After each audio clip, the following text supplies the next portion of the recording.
정부의 의료개혁안에 반발해 전공의들이 사직한 지 오늘로 1년이 됐습니다. 의정 갈등이 여전한 가운데 정부는 개혁안 중 하나였던 지역 필수 의사제를 오는 7월에 시행하기로 했는데요. 지역 의료계에선 일단 지원을 받고 보자는 입장인데 기대와 우려가 교차하고 있습니다. 유주성 기자입니다. 정부의 의료개혁 패키지에 포함됐던 지역 필수 의사제가 오는 7월 시행됩니다.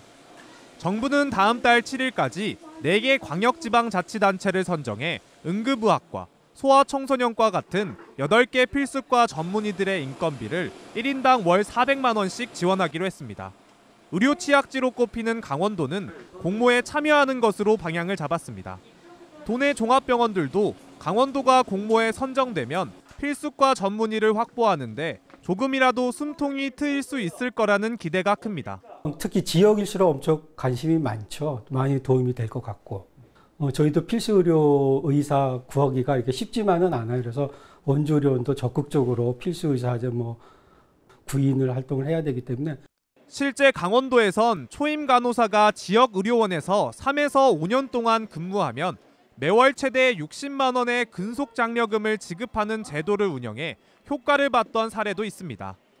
직종과 정도의 차이는 있지만 지역 의료 인력 확보를 위해 지원금을 투입하는 만큼 비슷한 성과를 거둘 수 있습니다. 저 같은 경우는 지금 서울이 원래 본 거주지인데 타지에서 와가지고 1년 넘게 지금 근무하고 있거든요.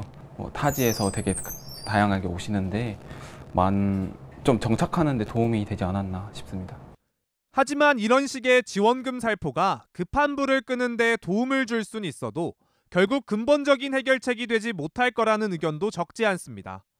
우선 혜택을 받을 수 있는 5년 내외의 근무를 한 뒤에는 필수과 전문의가 지역을 떠날 가능성이 높고 기존 의료 인력과 형평성 문제, 지역병원 간 의료 인력 확보 경쟁으로 전체적인 인건비 상승을 부추길 우려도 있습니다. 특히 지역병원들이 이미 충분히 많은 연봉을 제시하는데도 인력난을 겪는 걸 보면 인건비 지원으로 문제를 해결하겠다는 시장주의 방식이 금세 한계에 부딪힐 거란 전망도 나옵니다. 결국 근본적으로 문제를 해결하기 위해선 지역의사제, 공공의대 설립 등을 통해 의료의 공공성을 강화해야 한다는 목소리가 나옵니다.